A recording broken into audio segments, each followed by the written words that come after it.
Well, I started off this morning firing up the computer and checking out Turbo Steve's bike here at the Javits show. He's going to be gone for the next 3 days at the Javits show. And his bike is pretty much ready for backmasking, so we're going to work on some other projects here in the shop today. And it is really a good feeling to have Steve's job all set. That'll give it an extra couple of days to dry before we do the backmasking on that. Next step is just to remove the valve stem, let the air out of the tires, and we'll break the bead. Then I've left this drying up by the heating vent for another day or so. I have other projects to work on today, and having an extra day of drying on that, I can see if there's even any more flaws on that, but I have sanded it out several times already, so I'm hoping these two panels are going to be the focal point of the restoration. We already have a little sneak preview of what this color is going to look like with some of the clear on it. We know we still can do some of the striping on this if we get some rainy days that we can't paint outside. We can do some backmasking. So we're trying to lay out an effective way of using the day. Now I made what I thought was a really smart corporate decision yesterday. At the end of the day, I pulled the wheel and got this all set for doing a tire swap this morning. I was trying to lay out the day in such a way that I could get this done inside, and actually I feel the tire, it's ambient temperature. This is going to be a lot easier to change, and the whole thing with tire changing is to get the tire warm. On these days when it's 90 degrees and you can put the tire out on the hood of your black car, the tires go on automatic, they jump on. But cold weather, it's always a big mistake to do it when everything's cold. But that's the whole point of a restoration, and that's the whole thing I enjoy, is laying out these jobs in a systematic way, and also seeing people like Turbo Steve that are doing a restoration that I think is going to be really nice when it's done. Working with my friends here in the middle of the winter when you really can't ride every day makes for a very enjoyable winter season. So the first part of this whole thing is going to be, before I do anything, I'm going to clean that wheel up. And the lovely Mrs. Ertnowski just yelled down to me that today is the day she would like to do some Christmas decorating. We do a really extensive decorating in our house every year. We really do enjoy the Christmas holidays, and we're going to start today. Maybe once I get this wheel done, I don't know. So the first thing I want to do, clean as much of the grit off, salt. We've been riding this, and there's been salty conditions, dirty conditions. Anytime I have anything apart, I like to clean it, polish it as much as possible back to like new. It just seems pointless to put a bike back together with everything dirty. And before I do put this back together, obviously we'll repolish all of those axle parts and spacers and whatever. And one of the tools I've found a lot of uses for, including cleaning car wheels and various things I wanted to make perfectly clean. That little steam cleaner that we got from Harbor Freight, it works great. This kind of a project it's perfect on.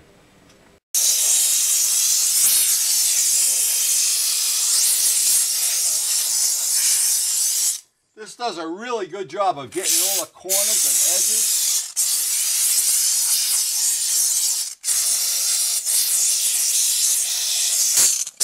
It actually does get in all these little corners, little edges that you really can't get around conveniently. Another thing you can do to minimize the scratching of any rim, I just put, I already have Gorilla Tape, but I found that wasn't enough, so I try to put a towel, a microfiber, or something in between all the surfaces that are going to touch the wheel. And again, the whole point is not to gouge up the wheel.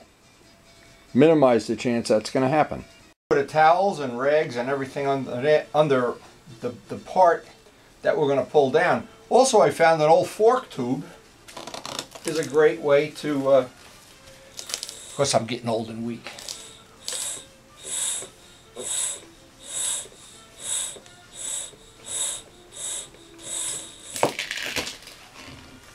A combination of the leverage with the fork tube and the rags, it just minimizes Again, that whole thing is not to gouge up the wheel.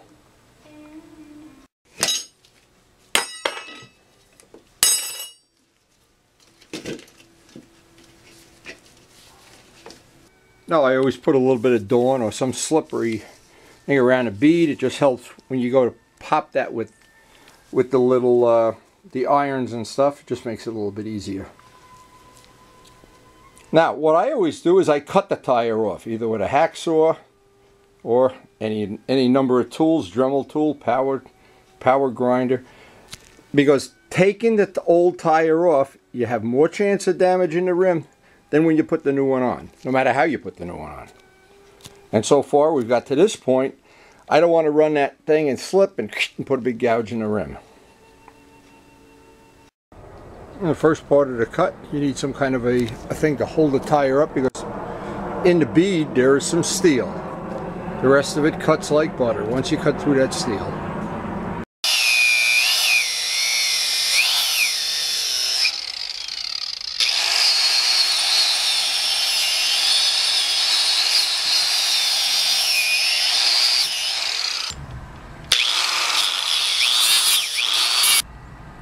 Now we just got to flip it over and pretty much do the same thing to the other side.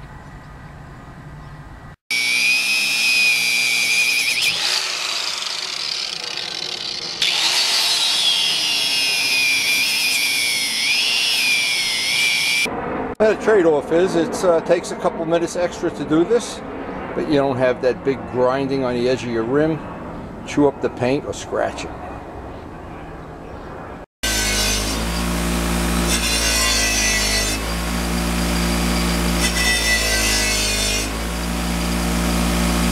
This is just a little extra step I do to clean out all the goop that's in there from the old tire. Now what I've done with the 750, I've used Pirelli tires 2 or 3 times, and the battle axes. And the battle axes seem to last a little bit longer, and what I do is I upsize the back tire by 1 size.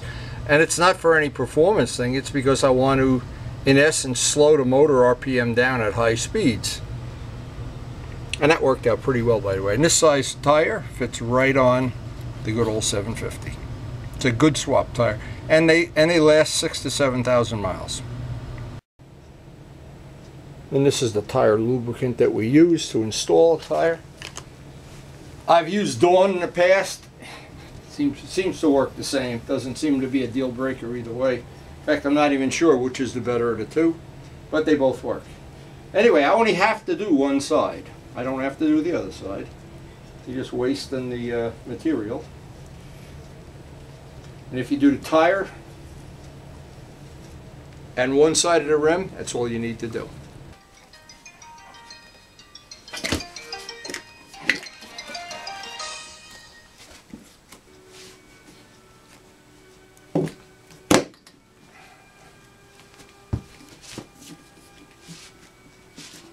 So we had to use the little tire iron to finish up the job carefully, but we did get it on with no gouges in the rim. Now the rest of it's easy. And again, we have plenty of on the channel Windy U. Just dial up tire changing. I bet there's 20 of them out there, 15, 20. The next thing is to get the tape off and seat the bead of the tire. So I should just mention, it is important to get all the tape out, and that is shown on all of these lengthy dedicated tapes that I made of how to put the tape on, how to take it off. But keep in mind, the Michelin tires are the softest. The wider the tire is, the easier it is to get it on. It's these narrow tires that are difficult. Anyway, ready to put air in the tire and seat the bead. This always helps seat the bead before we put the air in. By the way, I was just thinking of something. This is the first time I've ever used gray duct tape. That Gorilla tape, it's Gorilla tape. The black Gorilla tape might be a little stronger. I never had one of these break, but it's not a big deal.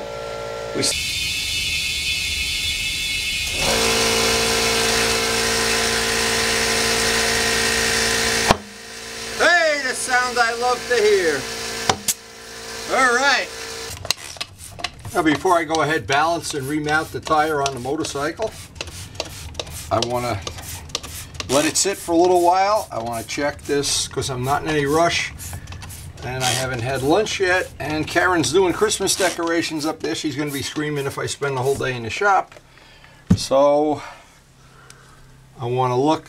Usually you can tell right away if there's a leak. You got bubbles everywhere. That one looks pretty good. But again, it's so much easier to do this than to have this mounted on the bike and go out and wake up the next day for a ride. And I have. And usually if you get a bead leak or a bubble coming out here, there's going to be one of two things. You've left a little piece of the tape in there. No, this looks good too. But that that's mystery. I think that's just, that gray tape is cheaper than the black tape because I did 20 tires and never had the tape break. But it's good that we can share that and show it on video. Maybe that's something we learned from this last thing. I don't know. It's always good to learn, and then once you learn, share. Now you can always tell when it's your lucky day, and Bridgestone tires luckily do have the little dot that lines up with the valve. And we are really in close balance here. Now what I did, I left the balance on from the previous tire, which was a Bridgestone, same exact tire. So maybe they're all out of balance by the same exact amount. Well, that's pretty good. That's amazingly good, in fact. So maybe it's my lucky day. Now, if that tape didn't break, boy, that aggravates me because I love the feeling of just popping those tires on. And I don't know why. I guess I'm just it's a macho man thing. I don't know. Anyway, that's as good as it gets. That's pretty good, in fact. Yep, it used the same balance, exactly the same balance as before. That's amazing. Anyway, just for reference too, these tires are Battle Axe BT45s, and they are a great choice for the Ninjas. So now with all this done, I feel like I had a great session. I've got to put everything away, of course. And I'm looking at Steve's part. I know he's away at the show, and I hope he's having a great time over at the show. The problem is, and it's not really a problem, it's something Karen and I enjoy decorating for Christmas. I guess way more than I did before I met Karen, and she needs my help right now, so I'm going to take a little break from this right now. The next thing I wanted to do is I wanted to get the hardware polished up, cleaned up, just a little bit. It's a shame not to do this. We had the bike apart like this. It's so easy. And basically for the better part of this day, it just rained and rained and more rain, so we definitely couldn't do any painting. This was a good thing to get out of the way. I mean, these bikes are 30 and more years old, and if you do the maintenance, they're like new motorcycles. The minute you don't do the maintenance, they're rust buckets.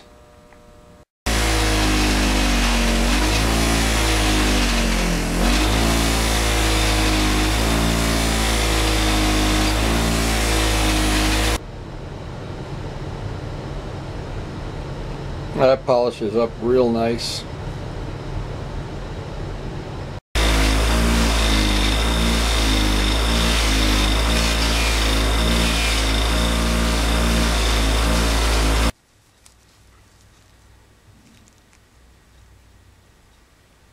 Well, even these little parts that I polish along the way, it just means when I put this back together, it should be better than a stock motorcycle.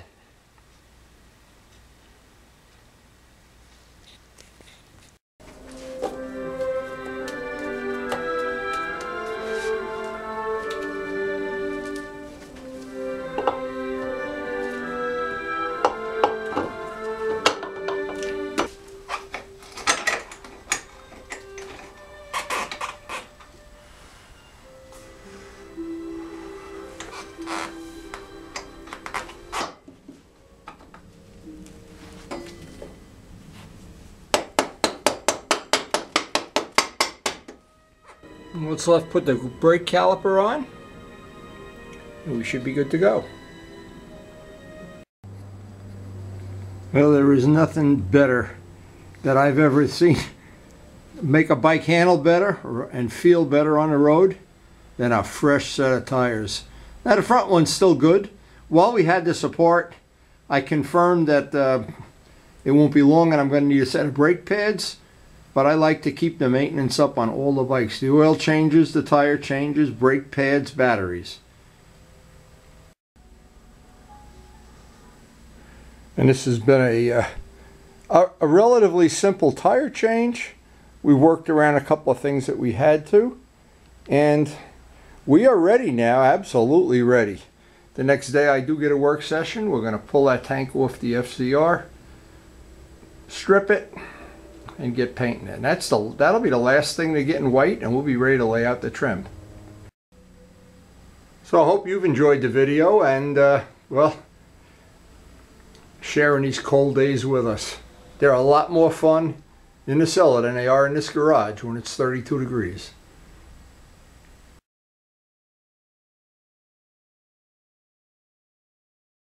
Bridgestones to mount, but when you see this in real life, most people would see this in real life. Can't believe how easy it is. Look at this, he falls over like a scarecrow. But that is cool, and I always get a